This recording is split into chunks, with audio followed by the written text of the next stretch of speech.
बोलिए श्री राघवेंद्र सरकार की जय। श्री जनकराज किशोरी की जय श्री लखनलाल जी महाराज की जय श्री भरत रिपुदमन लाल जी महाराज की जय श्री हनुमान जी महाराज की जय। सब संत भगवान की जय श्री अयोध्या धाम की जय श्रीमद् वाल्मीकि रामायण की जय। जय जय श्री सीताराम।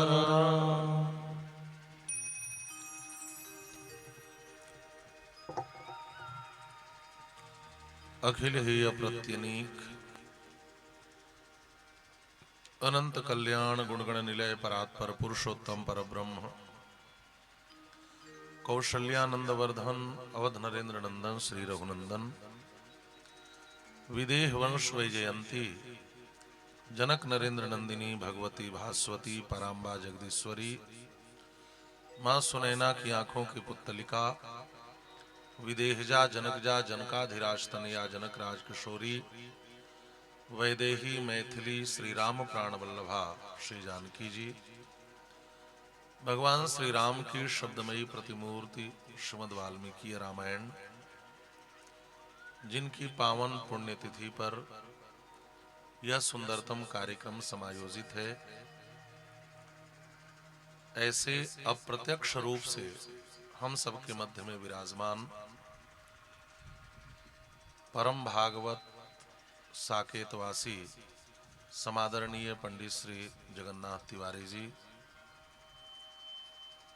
कृपा पूर्वक यहाँ पर पधार कर नित्य दर्शन देते हुए कथा श्रवण करने वाले संत चरण पूज्य श्री रघुनाथ दास जी महाराज, श्रीधाम वृंदावन से पधार कर इस कार्यक्रम को गरिमणता प्रदान करने वाले विद्वत वरेण्य आचार्य प्रवर श्री ऋषि कुमार तिवारी जी, जिनके संकल्प से आप सभी के जीवन में इस महनीय अनुष्ठान की संप्राप्ति हुई, ऐसे श्री मनोज मणि जी, श्री उमेश मणि जी, श्रीमद् भागवत कथा के सुप्रसिद्ध प्रवक्ता श्री प्रदीप मणि जी, समस्त इनके परिवार के लोग आज के इस कार्यक्रम में यहाँ पर पधारे श्री हरीश कांत त्रिपाठी जी, अन्य समस्त गणमान्य लोग, मंचस्थ मां वीणा पाणी के वरद पुत्र समस्त कलाकार वृंद, समुपस्थित भगवत कथा सुधा स्वादन परायण महानुभाव, कथा सत्र के 7वें दिवस पर भगवती शारदा की कृपा छाया का आश्रय लेकर विश्व वांग्मय के प्रथम महाकाव्य वेदावतार श्रीमद् वाल्मीकि रामायण के माध्यम से भगवान श्री राघवेंद्र की कथा सरिता में अवगाहित होने के लिए हम सब यहाँ पर पुनः एक बार एकत्रित हुए हैं। आइए इस समय को सार्थक करते हुए शांत चित्त, दत्त चित्त, एकाग्र चित्त, भाव चित्त और समाहित चित्त होकर श्री राम कथा के इस मंगल मंदाकिनी में प्रवेश करें। जीवन सरिता के भी दो कूल होते हैं। जैसे कोई भी नदी एक किनारे को स्पर्श करके प्रवाहित नहीं होती, दो किनारों को स्पर्श करके प्रवाहित होती है, वैसे जीवन सरिता भी दो कूलों को स्पर्श करके प्रवाहित होती है। एक है अनुकूल और एक है प्रतिकूल। अनुकूलता और प्रतिकूलता, जीवन सरिता इन दोनों तटों का स्पर्श करके निरंतर अग्रसारित होती है। जो सामान्य जन है वह अनुकूलता में हर्षित होते हैं और प्रतिकूलता में दुखी होते हैं। लेकिन हम वैष्णवों का जीवन दो सूत्रों के माध्यम से चलता है। हम सबकी जीवन चरिता इन दो सूत्रों को आधार बनाकर के अग्रसारित होती है। पहले ठीक था, फटने लगी फिर आवाज पहले जैसे था वैसे करिए। तो हम वैष्णव का जीवन इन दो सूत्रों के बीच में चलता है। अनुकूलता में हरि कृपा और प्रतिकूलता में हरि इच्छा। सब कुछ अच्छा है, अनुकूल है, तो हम कहते हैं भगवान की कृपा है। यदि थोड़ी प्रतिकूलता भी हो तो हम कहते हैं भगवान की इच्छा है। इन दो सूत्रों को अपना करके जीने वाले वैष्णवों का जीवन कभी भी दुखमय नहीं होता। श्री रामायणम में ऐसे वैष्णव के जीवन दर्शन की विवेचना की गई है। भगवान स्वयं 4 रूपों में आकर के 4 प्रकार के धर्म की शिक्षा देते हैं। श्री राम के रूप में आकर सामान्य धर्म की, श्री लक्ष्मण के रूप में विशेष धर्म की, श्री भरत के रूप में विशेषतर धर्म की और श्री शत्रुघ्न के रूप में विशेषतम धर्म की शिक्षा देते हैं। पिता की आज्ञा का पालन करना, सत्य बोलना, धर्म पथ पर चलना, सबके साथ सद्व्यवहार करना, यह सब सामान्य धर्म है जिसका पालन श्री राम के रूप में परमात्मा ने करके दिखाया।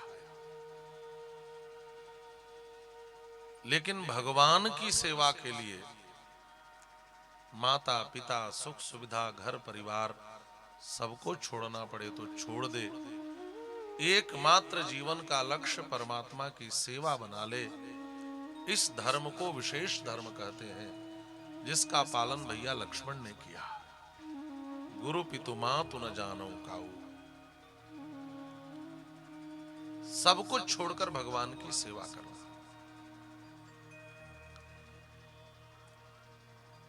और का भगवान के प्रेम में जो भी बाधक बनता हो, वो चाहे अपनी मां ही क्यों न हो, अपने पिता ही क्यों न हो, अपने आचार्य ही क्यों न हो, यदि उनके प्रति भी कठोर होना पड़े तो उनके प्रति भी कठोर हो जाए और श्री राम प्रेम में संपृक्त रहे, डूबा रहे, यह विशेषतर धर्म है। प्रेमास्पद को पीड़ा प्रदान करने वाला, प्रेमास्पद के प्रेम में बाधक बनने वाले, चाहे वो अपने माता पिता भी क्यों न हो, उनके प्रति भी कठोर हो जाना यह विशेषतर धर्म है। और इसका पालन भैया श्री भरत ने किया। घर परिवार के लोग मीरा जी की कृष्ण भक्ति का विरोध करते थे। श्री मीराबाई ने एक चिट्ठी लिखी गोस्वामी तुलसीदास जी के पास कि हमारे परिवार के लोग हमारी भक्ति का विरोध करते हैं, क्या करूं। गोस्वामी पाद ने उत्तर में एक पद लिख करके भेजा, जाके प्रियन राम वैदेही तजिय ताहि कोटि वैरी सम यद्यपि परम स्नेही। वह कितना भी परम स्नेही हो, जिसको परमात्मा प्रिय नहीं है उसका त्याग करो। अब किसने किसका त्याग किया, इतिहास के संपूर्ण उदाहरण रख दिए। सबने सबका त्याग किया। बलि गुरु तज्यो, बलि ने तो अपने आचार्य का ही त्याग कर दिया। कहा शुक्राचार्य जी ने, एष वै रोचने साक्षात भगवान विष्णु रव्यया। राजा बलि ने कहा, जब स्वयं भगवान आए हैं तो मैं भीतर क्यों जाऊं। श्रीहीन हो जाओगे, सब ले लेंगे, गुरुजी परवाह नहीं है। धन चला जाए लेकिन परमात्मा जीवन से न जाए। बलि ने गुरु का त्याग किया। तजो पिता प्रहलाद विभीषण बंधु भरत महतारी। भक्ति में बाधक प्रहलाद के पिता बने तो प्रहलाद ने पिता का त्याग किया। विभीषण की भक्ति में रावण बाधक बना तो भाई का त्याग कर दिया। भरत जी कहते हैं हमारे प्रेम में मां बाधा बन रही है तो भरत महतारी। न ते हम अभिभाष्योस्मि दुर्वृत्ते पति घातिनी। अरि कैकेयी अरि पति की हत्यारिणी। मातृ रूपे ममा मित्रे नृशंसे राज्य कामुके। मां के रूप में मेरे जीवन की सबसे बड़ी शत्रु अरि नृशंसिनी। अरि कठोर हृदया अरि पाषाण हृदया। अरे राज्य की कामना रखने वाली, जा आज के बाद भरत तुमसे बात भी नहीं करेगा। त्याग दिया। यह विशेषतर धर्म है। और विशेषतम धर्म क्या है? का विशेषतम धर्म है मौन होकर के भागवत की सेवा करना, मौन होकर संत की सेवा करना, मौन रहकर भगवत भक्तों की सेवा करना, मौन रहकर वैष्णवों की सेवा करना। यह विशेषतम धर्म है और ये सबसे कठोर धर्म है, सबसे कठिन धर्म भी है। अजय भगवान की सेवा उतनी कठिन नहीं जितना संत की सेवा कठिन है। नित्य आप 4 बजे भगवान को जगाते हो, एक दिन 5 बजे भी जगा दो, 6 बजे, तो ठाकुर जी कुछ नहीं बोलेंगे। लेकिन संत 4 बजे उठ गया और सेवक 6 बजे उठा तो फिर डंडा लेकर दौड़ाएंगे। संत की सेवा बड़ी कठोर होती है। शत्रुघ्न भैया ने विशेषतम धर्म का पालन किया। श्री भरत भागवत है, भगवत प्रेमी है, वैष्णव है, संत है, इनकी सेवा करें। तो इस प्रकार से भगवान 4 रूपों में आकर हम जीवों को 4 प्रकार के धर्म की शिक्षा देते हैं। चर्चा चल रही थी विशेषतर धर्म की, जिसके पालक हैं भैया श्री भरत। प्रेमी का हृदय बड़ा कोमल होता है, लेकिन कोई उसके प्रेमास्पद पर दुख का आरोपण कर दे तो उससे कठोर कोई नहीं होता। तो भैया भरत बहुत कठोर हो गए। श्री भरत इतने कठोर हो गए कि कैकेयी की कठोरता पिघल गई महाराज। और कल तक की कथा में आप लोग सुन रहे थे, अब तो मां कैकेयी भी कहने लगी रामानयन संतुष्टा, यदि राम आ जाएंगे तो मेरे मन को बड़ी संतुष्टि मिलेगी।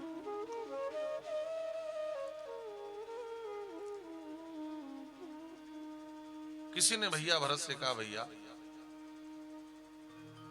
आप प्रभु श्री राम को मनाने जाने के लिए तैयार हो, आपको क्या लगता है आप राघव प्रभु को मना करके वापस ले आ पाओगे? भैया भरत ने कहा, देखो मैं सेवक हूं, सेवक प्रेमाग्रह कर सकता है लेकिन हठाग्रह और दुराग्रह नहीं कर सकता। जाऊं हठ करूं तो निपट कुकर्मू, सेवक का धर्म नहीं है हठ करना। तो फिर जा क्यों रहे हो? जब लौटाकर ले आने का पूर्ण विश्वास नहीं है तो जा क्यों रहे हो? का आना ना आना तो स्वामी की मर्जी पर है। मैं श्री राम भैया को किसी धर्म संकट में डालने के लिए नहीं जा रहा हूं। क्यों जा रहे हो? कहा, देखो मेरे हृदय में एक आग जल रही है, उसको कहते हैं विरहाग्नि। श्री राम विरह की अग्नि जल रही है, और जब तक श्री रघुनाथ के श्री चरण कमलों का दर्शन या भरत नहीं कर लेगा तब तक हृदय में जल रही यह विरहाग्नि बुझने वाली नहीं है। मैं अपनी दारुण दीनता सबके समक्ष निवेदित करते हुए कहता हूं। मानसकार एक दोहा लिखते हैं, आपनी दारुण दीनता कहूँ सबहि सिरुनाई, देखे बिनु रघुनाथ पद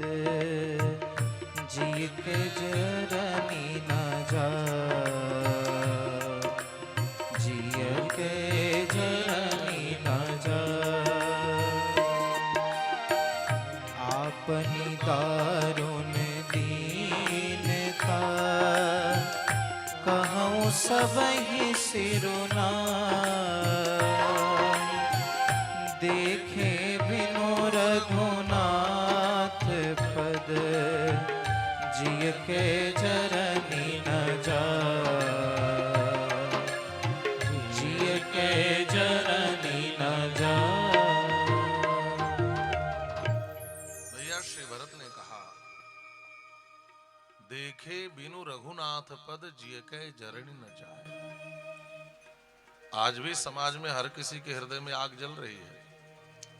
किसी के हृदय में धन पाने की आग लगी है, किसी के हृदय में प्रतिष्ठा पाने की आग लगी है, किसी के हृदय में विद्या ज्ञान प्राप्ति की आग जल रही है। आग तो हर किसी के हृदय में जल रही है, आग के रूप अलग अलग हैं, लेकिन धन्य है वह आग जिसके हृदय में श्री राम से मिलने की आग लगी हो। महाराज, जिसके हृदय में राम से मिलने की आग लगी हो, वही सच्चा प्रेमी होता है। और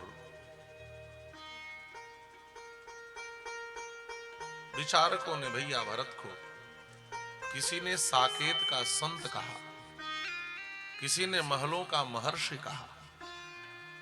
ऐसे हैं श्री भरत। किसी ने कहा, अरे भरत, आप तो बहुत बड़े त्यागी हो, आपने अयोध्या की राजसत्ता का त्याग कर दिया। भैया भरत ने कहा, मैं त्यागी नहीं, मैं तो बहुत बड़ा लोभी हूं। बड़े पद को पाने के लिए छोटे पद को छोड़ना त्याग नहीं कहा जाता, लोभ कहा जाता है। संसार में दो प्रकार के पद होते हैं, एक अस्थाई पद है, एक अस्थाई पद है। एक है राजपद और एक है रामपद। राजपद अस्थाई है, आज है कल नहीं रहेगा। आज गाड़ी पर लिखकर चलते हैं प्रधानाध्यापक, और फिर कुछ दिन के बाद लिखते हैं भूतपूर्व प्रधानाध्यापक। आरक्षी अधीक्षक, कुछ वर्षों के बाद भूतपूर्व आरक्षी अधीक्षक। जिलाधिकारी, कुछ दिनों के बाद भूतपूर्व जिलाधिकारी, है ना। संसार के जितने पद हैं सब अस्थाई पद है, आज है कल नहीं रहेगा। हर पद के आगे भूत शब्द जुड़ जाएगा, भूतपूर्व हो जाएंगे। राजपद आज है कल नहीं रहेगा, लेकिन राम पद कल भी था, आज भी है और कल भी रहेगा। भैया श्री भरत ने कहा, मैं राजपद का त्यागी नहीं हूं, मैं तो राम पद का लोभी हूं। और बड़े पद के लोभ के लिए छोटे पद को छोड़ना त्याग नहीं होता। एक बार एक व्यक्ति ने एक महात्मा से कहा, बहुत बड़े त्यागी हो। संत ने कहा, क्यों? कहा, आपने भगवान के लिए सारा संसार छोड़ दिया। तो उस महात्मा ने कहा, आप तो मुझसे भी बड़े त्यागी हो। उसने पूछा, कैसे?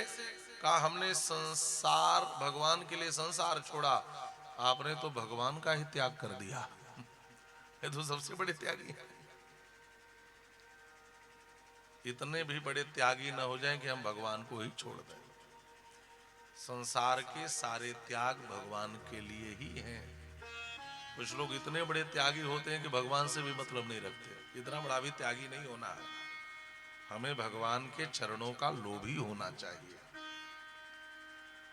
भैया भरत की वंदना में तो मानसकार ने कहा भी है, प्रणवो प्रथम भरत के चरणा, जासु नेम व्रत जाई न वरना, राम चरण पंकज मन जासु, लुबुध मधुप इव तजिय न पासु। भैया भरत को लोभी भौरा कहा है, लोभी भौरा। अच्छा, बहुत आश्चर्य होता था मुझे भी, आपने भी पढ़ा होगा। गोस्वामी जी ने पूरी रामचरितमानस लिखी और उन्होंने बड़ी बड़ी उपमाएं दी, लेकिन सब लिख करके अंत में जब श्री रामचरितमानस पूर्ण करने लगे तो श्री राम जी हमें प्रिय लगे। कितना प्रिय लगे? तो दो अद्भुत उदाहरण देते हैं, दो अद्भुत उपमा देते हैं। कहते हैं, काम ही नारी पियारी जिमी, लोभी प्रिय जिमी दाम, तिमि रघुनाथ निरंतर प्रिय लागे मोहि राम। ये पढ़कर बड़ा आश्चर्य होता है कि गोस्वामी जी को और कोई उपमा नहीं मिली थी। कामी को नारी जितनी प्रिय होती है, स्त्री जितनी प्रिय होती है। एक कामी स्त्री के प्रति कितना आसक्त होता है ये तो कामी ही जानता है ना। चाहे बारिश हो चाहे जो हो, जो कामासक्त होता है वो अपने को वहां तक पहुंचा लेता है। गोस्वामी जी कहते हैं यदि इतनी प्रियता राम के प्रति हो जाए तो जीवन धन्य हो जाएगा। यही नहीं रुके, फिर कहते हैं लोभी प्रिय जिमीदाम, दूसरा उदाहरण दिया। लोभी को जितना धन प्रिय होता है राम जी उतने प्रिय हो जाए। तो कहा जब कामी की उपमा दी ही थी तो फिर लोभी की क्यों दी? कहा देखो कामी और लोभी में एक अंतर है। कामी तभी तक किसी के प्रति आसक्त होता है जब तक उसको पा न ले, और जब उसको पा लेता है तो उसकी आसक्ति भी खत्म होने लगती है। इसका मतलब हम राम जी को पाले तो आसक्ति खत्म हो जाए? कहा नहीं। फिर उससे ऊपर की बात कही, कहा लोभी प्रिय जिमीदाम, लोभी को धन प्रिय जितना होता है राम जी उतने प्रिय लगे। कितना प्रिय होता है? कहा लोभी को धन प्राप्त हो जाए तो जो पहले का धन है उसके प्रति भी अनासक्ति नहीं होती, पहले के धन के प्रति भी आसक्ति बनी रहती है, और प्राप्त हो जाए उसके प्रति भी आसक्ति बनी रहती है। रघुनाथ की आसक्ति कभी कम न हो, इतनी प्रियता राम की हो जाए। गोस्वामी जी ने भैया भरत को भी लोभी भ्रमर कहा। ये लोभी भ्रमर है, ऐसे लोभी भ्रमर है जो श्री राम चरण पंकज पर निरंतर मड़राते रहते हैं। दुनिया के और पंकज का पराग समाप्त हो सकता है, लेकिन श्री राम चरण कमलों में जो प्रेम का पराग है वह कभी समाप्त नहीं हो सकता। और श्री भरत रूपी लोभी भ्रमर निरंतर श्री राम चरण कमल पर मड़राते रहते हैं। भैया भरत कहते हैं मैं त्यागी नहीं हूं, मैं तो बहुत बड़ा लोभी हूं। भैया श्री भरत सबको लेकर चले। जब चले तो सबको रथ पर, हाथी पर, ऊंट पर, घोड़े पर बैठाकर चले और स्वयं पैदल चले। श्री भरत पैदल चल रहे हैं तो अयोध्यावासी रथ पर कैसे बैठेंगे, हाथी पर, घोड़े पर कैसे बैठेंगे? भैया कौशल्या ने देख लिया तो बुलाकर कहा भरत इधर आओ बेटा, तुम अयोध्या के मनोनीत राजा हो, तुम पैदल चलोगे तो अयोध्यावासी रथ पर, हाथी पर, घोड़े पर कैसे चलेंगे? भैया भरत ने समझ लिया चूक हो गई। प्रेम श्री राम के प्रति इतना है कि श्री राम से मिलने के लिए रथ पर बैठ कर नहीं जाना चाहते। चूक क्या हो गई? का अपने प्रेम को दुनिया के आगे प्रकट मत करो। प्रेम प्रदर्शन की वस्तु नहीं है, प्रेम संगोपन की वस्तु है। प्रेम प्रदर्शित करने से कम हो जाता है और प्रेम संगोपित करने से विवर्धमान होता है। प्रेम दिखाने की वस्तु नहीं है, प्रेम छिपाने की वस्तु है। पहले दिन तो रथ पर चढ़ गए, लाओ बेटा इधर रख दो, इधर बैठा दो, ले लीजिए। ठाकुर जी को लेकर इधर ले आइए और बैठ जाओ, दे दो, दोनों ठाकुर जी को देकर बैठ जाओ।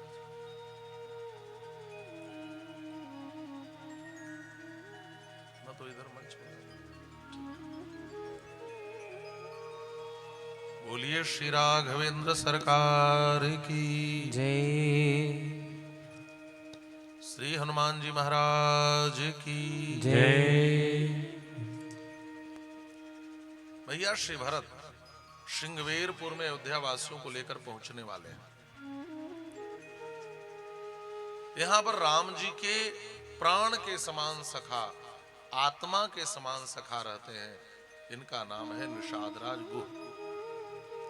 महर्षि वाल्मीकि परिचय दे रहे हैं। यत्र राम सखा वीरो गुहो ज्ञातिर्गणैर्वृतः निवसत्य प्रमादेन देशं तं परिपालयन्। यत्र राम सखा वीरो, ये राम जी के सखा हैं। कहां के राजा है? कहा श्रृंगवेरपुर के राजा है। श्रृंग कहते हैं मृग को और बेर कहते हैं कृत्रिम शरीर को। जहां के लोग मृग का कृत्रिम शरीर बनाकर मृग पकड़ते थे उस नगर को श्रृंगवेरपुर कहते थे। यहाँ के लोग क्या करते थे, यहाँ निषाद जाति के लोग रहते थे, तो मृग के छाल को पहनकर मृग की तरह चौपाया बनकर मृग बन करके मृग का नकली शरीर बना करके झाड़ियों के पीछे छिप जाते और मृगों का झुंड आता तो दूर से मृगों को लगता ये तो कोई मृग ही है, ये तो कोई मृग ही है। और जब मृग पास में आता तो उसको पकड़ लेते। तो जहां के लोग कृत्रिम शरीर बना करके मृग को पकड़ते थे उस पुर को श्रृंगवेरपुर कहते हैं। अच्छा, पकड़ने वाले तो सब थे, लेकिन इन पकड़ने वालों में जो श्रेष्ठ था उसको गुह कहा जाता था। गुहति वंचयति इति गुहा। जो वंचना करने में, मृगों को ठगने में सबसे तेज थे, उन्हीं का नाम था गुह, और वही यहाँ के राजा थे, निषाद राज गुह। एक ऐसे हैं कहा यत्र राम सखा वीरो, ये राम जी के सखा हैं। भैया बैठ जाओ, आप बैठ जाइए, बीच में उठ बैठ मत करो। बोलिए श्री राघवेंद्र सरकार की जय। महर्षि वाल्मीकि लिखते हैं निवसत्य प्रमादेन अप्रमादेन निवसति। आलस्य रहित होकर के श्रृंगवेरपुर में रहते हैं। इनके आलस्य रहित होने का प्रमाण क्या है? का भैया श्री भरत जब अयोध्या की अक्षौहिणी सेना लेकर, अयोध्या वासियों को लेकर, सबको लेकर जब श्री राम की ओर जा रहे थे तो निषाद राज गुह के मन में श्री भरत के प्रति शंका प्रकट हुई। आलस्य नहीं है इनके जीवन में, और इन्होंने श्री भरत से युद्ध की तैयारी की, ऐसा लिखा है। युद्ध की तैयारी की महाराज। तुरंत आपातकालीन एक सभा बुलाई और अपने वीरों से कहा, वीरों सुनो, एक वीर के जीवन में यदि ये 3 बातें हो जाएं तो उस वीर के जीवन की सबसे बड़ी उपलब्धि मानी जाती है। क्या क्या? का वीर की मृत्यु समर भूमि में हो जाए, वीर की मृत्यु समर भूमि युद्ध करते समय मिल जाए, वीर गति को प्राप्त हो। और उससे भी बड़ा लाभ क्या है? का मरते समय मां गंगा का तीर मिल जाए, ये दूसरा सबसे बड़ा लाभ। और उससे भी बड़ा लाभ क्या है? का मरना राम जी के लिए हो जाए।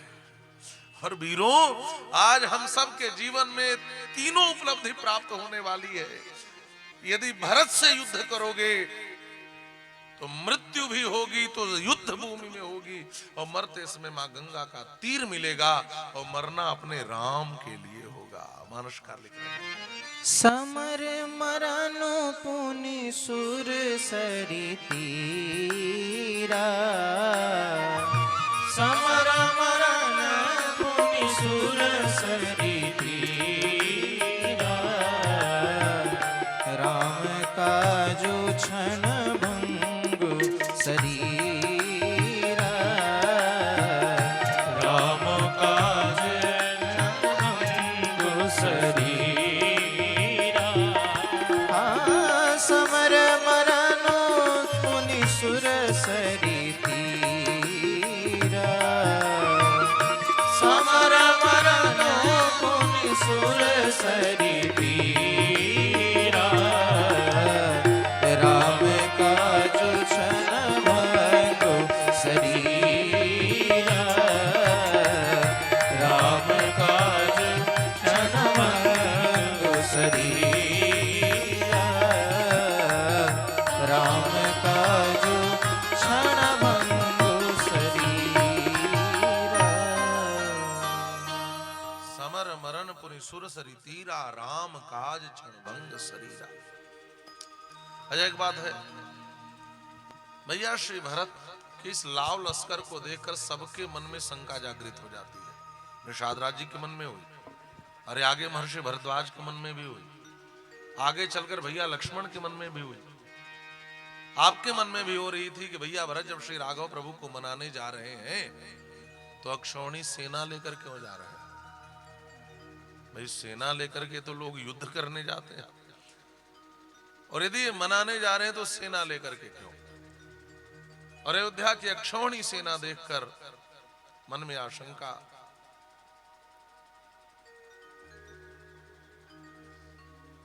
बेटा उठ बैठ मत करो, जो काम हो या तो चले जाओ यहां से, बीच में उठ बैठ मत करो, पीछे जाकर बैठ, पीछे जाओ, पीछे जाकर बैठ जाओ, पीछे जाकर बैठो, जाओ बेटा पीछे चले जाओ। बोलिए श्री राघवेंद्र सरकार की जय। आगे आ जाइए आप। क्या नाम है? रमाकांत जी। वाह, रमाकांत जी। बोलिए श्री राघवेंद्र सरकार की जय। जो अच्छे श्रोता है पीछे बैठ जाते हैं, बच्चों को आगे बैठा देते हैं, और उन बच्चों से ज्यादा डर लगता है जिनकी नई मूछें आ रही होती हैं। छोटे को कहो भी बात मान जाते हैं, बड़े हो जाओ भी मान जाते हैं, नई की रेखा आती रहती वो जल्दी नहीं मानते। एक इसी उम्र का लड़का स्टेशन पर टिकट लेने गया, तो कहा टिकट दे दो, 1.5 टिकट दे दो। टिकट वाले ने कहा बेटा 1.5 टिकट का मतलब क्या है? कहा फुल टिकट मम्मी के लिए, हाफ टिकट मेरा, तो 1.5 टिकट दे दो।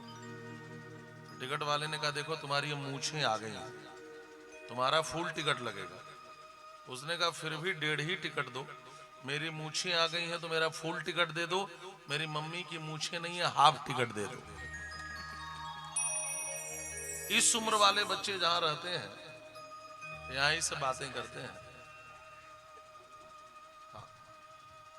बोलिए श्री राघवेंद्र सरकार की जय। तो ये भैया भरत अक्षौणी सेना लेकर क्यों जा रहे हैं, इसको भी समझने की आवश्यकता है। उस समय की परंपरा थी, जब किसी राजा का राज्याभिषेक होता था तो उस समय सेनाएं सलामी दिया करती थी।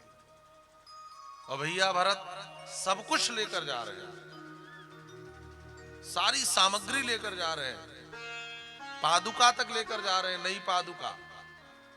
नहीं, प्रश्न उठता है कि राम जी जब बिना कुछ पहने गए तो पादुका कहां से आई? और वहां कहते हैं राघव भैया इन पादुकाओं पर अपने चरण रखो, इस पादुका को मैं लेकर जाऊंगा, इन पादुकाओं पर एक बार चरण पधरा दो। अधिरोहार्य पादाभ्याम पादुके हेम भूषिते एते ही सर्वलोकस्य योगक्षेमम विधास्यता। तो इसीलिए भैया भरत अक्षौणी सेना लेकर जा रहे हैं कि वही सेनाएं भी सलामी देंगी। लेकिन इन सेनाओं को देखकर सबके मन में कई प्रकार की आशंका प्रकट हो जाती है। निषाद राज्य युद्ध की तैयारी कर रहे थे। देखो वीरों, हमारे पास 500 नौकाएं हैं, नावाम शतानाम पंचानाम कैवर्तानाम च सतम सतम। एक एक नाव पर 100 वीर खड़े हो जाएंगे। इस प्रकार से 500 नौकाओं पर 100 वीर, तो इतने लोग भरत का रास्ता आगे से रोकेंगे। फिर कुछ लोग झाड़ियों में छिपे रहेंगे, कुछ वृक्ष पर छिपे रहेंगे, कुछ धरती खोदकर गड्ढा खोदकर उसके नीचे छिपे रहेंगे, कुछ पीछे से, कुछ आगे से, कुछ दाएं से, कुछ बाएं से, कुछ ऊपर से, कुछ गौरिल्ला युद्ध करेंगे। और आप पढ़ना वाल्मीकि रामायण में क्या व्यूह रचना की है। हमारे जीते जी भरत गंगा के उस पार उतर न पाए, हमारे जीते जी ये श्री राम तक न पहुंच पाए वीरों। और बड़ा जोरदार भाषण देते हुए ललकारा वीरों को। उसी समय एक बुजुर्ग बैठे तो उनको छींक आ गई, और जैसे छींक आई उन्होंने कहा युद्ध नहीं होगा। मानस काली तना कहत छींक भई बाए, इतना कहत छींक भई बाए, कहूँ सगुनी अनखेत सुहाए, कहूँ सगुनी अनखेत सुहाए। इतना कहता, इतना कहता, इतना कहत छीक भई बाए, कहूँ सगुनी अनखेत सुहाए।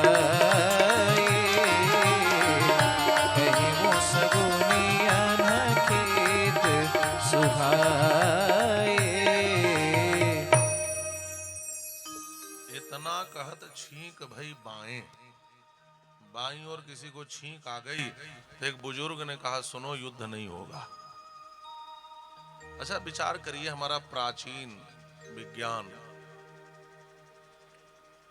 कितना व्यवस्थित था और कितना प्रकृष्ट था कि गांव के बूढ़े बुजुर्ग कुछ चीजों को देखकर अनुमान के आधार पर बातें कहते थे और बात घट जाती थी, है ना। हमारे यहाँ के बुजुर्गों का विज्ञान कितना श्रेष्ठ था। आज मौसम विभाग वाले कह दें 2 दिन बाद वर्षा होगी तो नहीं भी होती, और कह दें होगी तो नहीं होती, और कह दें नहीं होगी तो हो भी जाती है। आज का मौसम विज्ञान फेल हो जाता है। लेकिन गांव के पुराने बूढ़े यदि कह दें कि बारिश होने वाली है, और चींटियों को बिल से निकलते देखकर, पक्षियों को पेड़ की ओर लौटते देखकर, और भी ऐसे तमाम चिन्ह होते हैं जिनको देखकर बता दें बारिश होने वाली है, तो वर्षा होती है। आज आपकी घड़ी की बैटरी खराब हो जाए तो आप समय नहीं जान सकते। आज 2 दिन लाइट ना आए, मोबाइल चार्ज ना हो, तो आपको पता नहीं चलेगा रात में कितना समय हो रहा है। और किसी बुजुर्ग से पूछो कितना समय हो रहा है, वो कभी भी रात में आसमान के तारों को देखकर बता देंगे कि रात के कितने बजे हैं। आप विचार करो कितना तेज विज्ञान था। देखिए, प्रकृति 2 प्रकार से हमें सूचना देती है। एक बाह्य सूचना,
શ્રીમન્નારાયણ નારાયણ નારાયણ શ્રીમન્નારાયણ